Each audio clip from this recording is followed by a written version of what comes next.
Og det tror de på. Ja. Og nu er man på den her kurs, så kan man ikke undgå at træffe en person, mycket indflydelsesrig person, Philip McCabe. Respekteret i hele Irland og i hele Europa. Det sidste han skriver regelbundet i det her irske bitidning. Og i det sidste nummer her, der skriver han om Nosema Serrana, og skriver, at nu er det udbredt blandt alle biolerne på hver ø i Danmark. Og han skriver også om sit bekendtskab med Ingemar Friis, som han havde truffet i Uppsala og Uppsala. Det kom jeg andre. Det er ikke nyt. Nå, og han skriver om, at nu skal vi til at styrke avlsarbejdet for den sorte irske bi. Og vi vil lave en kurs. Og jeg ved ikke, hvordan de vil styrke avlsarbejdet, så længe de klarer sig ytterslutende med friparning og selektering. Jeg spurgte den her unge mand, hvis du har en stor gruppe af hunde, korsninger allihop, tilfældige korsninger, og odler på dom, indtil de bliver ensartet og får racepræg, mørkfag, hvad er det så for en race, du vil stå tilbage med?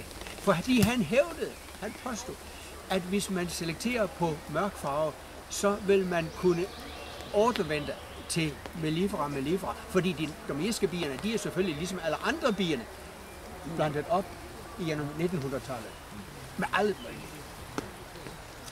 Så hvis man selekterer på mørk farve, så vil man stå tilbage med en mellifera. Og jeg siger, hvis det er hund, hvad står du så tilbage med? En sort dagshund? Eller en Newfoundlander? Eller en labrador? Hvad vil det være? En rottweiler?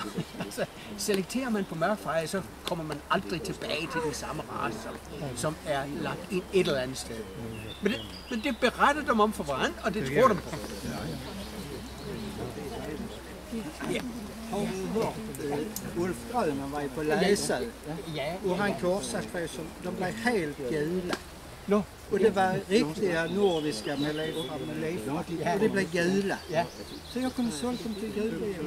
Färgen har ingenting att betyda. Det er jo godt, det er jo dem, Ja, visst, ja. Men alltså, de får ha sina stick. der skal noget andet til. Nå jo, en af de biolerne, han er på vand. Det er ham, der er yderst til venstre. Han har arbejdet med bror Adam et år på klosteret. Og jeg så kunne du ikke hjælpe mig? Kan du ikke sætte mig i forbindelse med nogen, så vi kan smutte med ind? Ja, så. Men det må ikke sendes på kuvertet, at der er bier. Der får jeg svar ikke. Og jeg siger, jeg kan give ham Leifs adresse, jeg ved, om det hjælper. Er du smukker? Men det lader sig jo gøre. Og hey, er der nogen, der vil se et irsk sviting? Jo, jeg glemte en ting. Det er, at de lysfarvede bier fra Italien, fra Grækenland til dels Tyrkiet, som er blandet ind i Buckfast blandt andet. Det er en skade for biodlingen i Irland. De har nemlig ikke den egenskab, som de tilpassede sorte bier har, at de danner klot om vinteren. Jaså, han tror inte de dannar klot? Nej. Jamen det beretter de om det tror de på. Han upprepar många gånger till slut är det en sanning. Ja. Jeg har selv læst det. Ja, så är det. Når det står i her.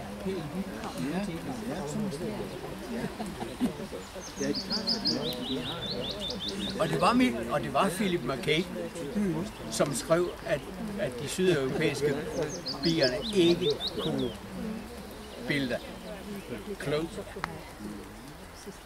Nonsens. Han sælger dem klæder. Omlavning og hvad der skulle til. Og det foregik hjemme i trædgården. Hvor jeg havde nogle familier til at starte, og andre til at gøre færdig, bla bla bla. Og så tog jeg til Sverige. Næste morgen, så skulle jeg ud og lave den samme rutine som hver morgen. Og der stod en ramme med påbørjede drotninglarve. De har stået der siden i går morges, før jeg tog til Sjærva. Utanför kuppen. Utanför kuppen. Eksponeret for sol og vind og myrer og bier og alt. Ja. Og de så glade ud, da de så mig. Og så satte jeg dem ned til bierne. De kom allihop. Allihop på dato. Fantastiskt. Det är så man ska göra. Ja, nej, det er ikke sådan, siger jeg. Men man skal bare vide, at om man henter larver i Sjærva, så skal man ikke have bråttom for at få dem travlt. Skynde sig for at få dem hjem. Temperaturen betyder inget. De kan stå ude om natten. Og det gør dem inget. Nej, de små spejdelarverna. De bliver kanskje forsinket af nogle timer. Det er alt. Men De krøb til tiden, og de blev parret.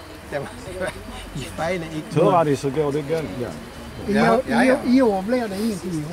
Nej, så jeg skal nok sørge for at få dem på plads. Og jeg fortæller om, at de kunne købe noget vaks hos ham, leveret i Kaliningrad.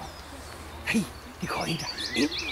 Altså, det er lov, det er lagt derovre, at al deres vaks til genbrug til Mellemvæld, det skulle til Moskva. Der er 3.000 kilometer til Moskva.